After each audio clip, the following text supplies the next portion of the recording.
এতদিন পাথর চুরি করছে বহিষ্কার করে, যখনই ধরা পড়ছে বহিষ্কার করছে। দেখছেন অবস্থাটা কি? গাজীপুরে নির্মমভাবে কুপিয়ে জবাই করে হত্যা করা হয়েছে, এর প্রতিবাদে আমরা রাজপথে ছিলাম। আজ আমরা কি দেখেছি? সত্য কথা বলার কারণে সার্জিদের বিরুদ্ধে আবার নতুন ভাবে কেস হয়েছে, মামলা হয়েছে। আমি আশ্চর্য হয়ে যাই।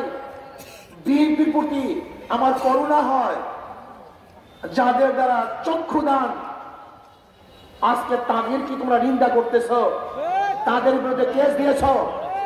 আজকে তারেক জিয়া বাংলাদেশে ফেরার স্বপ্ন দেখতো না যদি সার্জিদ না থাকতো। আজকে তোমার নেত্রীকে চিকিৎসা করার জন্য বিদেশে পাঠাতে পারতো না যদি আজকে ওরা না থাকতো। আজকে খোলা আকাশের নিচে মাঠের মধ্যে রাজনীতি করতে পারতো না। তোরা জীবনের মায়া ত্যাগ না করে ওরা আন্দোলন না করতো।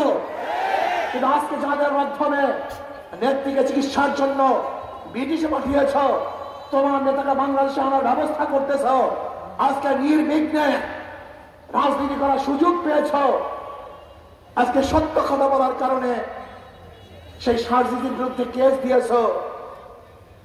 বাংলাদেশের মানুষ তোমাদের এই ঔদ্ধত্য কোনো অবস্থাতেই মেনে নেবে না, মানতে পারে না। আজকে সাদা পাথর লুটপাট হয়ে যাচ্ছে।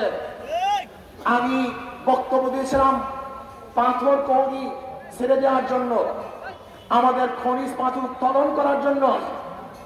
আমি লুটপাট করার জন্য বক্তৃতা করি নাই। আমি ভারত থেকে পাথর চড়া দামে আনার বিরুদ্ধে আন্দোলন করেছিলাম, যে আমাদের দেশের পাথর উত্তোলন না করে ভারত থেকে পচা পাথর চড়া দামে আনে, এর বিরুদ্ধে বক্তৃতা দিয়েছিলাম।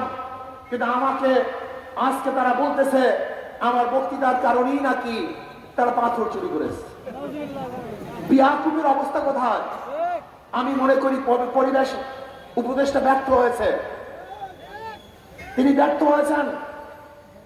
তিনি পাথর কৌড়িকে ছেড়ে না দিয়ে বরং লুট করার ব্যবস্থা করেছেন। লুট করার কারণে কি হয়েছে? বহিষ্কার করা হয়েছে। আপনাদের ধারণা কি এতগুলি পাথর কি একদিনই সরানো হয়েছে না দীর্ঘদিন পর্যন্ত সরানো হয়েছিল? এই মাসকে মাস যারা পাথর চুরি করছে বহিষ্কার করা হয় নাই। আমি আগেই বলছি, চাঁদা তুললে পুরস্কার, ধরা পড়লে বহিষ্কার, ভাইরা হলে গ্রেফতার। কথাটা বোঝাতে পারি নাই? এতদিন চাঁদা তুলছে বহিষ্কার করে নেই, এতদিন পাথর চুরি করছে বহিষ্কার করে নেই, যখনই ধরা পড়ছে বহিষ্কার করছে। দেখছেন অবস্থাটা কি? কত সুন্দর ব্যবস্থা। ৫,০০০ উপরে বিএনপি কর্মীদের বহিষ্কার করছে, কিন্তু চাঁদাবাজির কমতি তো আমরা দেখছি না। আপনারা কি দেখছেন নাকি ভাই?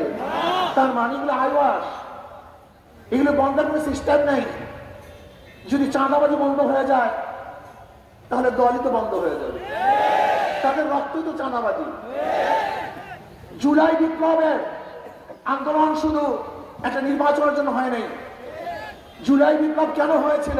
ওয়াল ওয়ালে খাম্বায় খাম্বায় মানুষ লিখে দিয়েছে। আমি সাংবাদিক বন্ধুদেরকে প্রশ্ন করতে চাই, আমাকে দেখান তো কোন ওয়ালে বা কোন খাম্বার মধ্যে লেখা ছিল আমরা নির্বাচন চাই? একটা নিদর্শন আমাকে দেখান যে যারা জুলাই আগস্টের সৈনিক ছিল তারা ওয়ালে লিখেছে আমরা সুষ্ঠু নির্বাচন চাই। আমার নজরে এরকম লেখা কোন জায়গায় পড়ে নেই।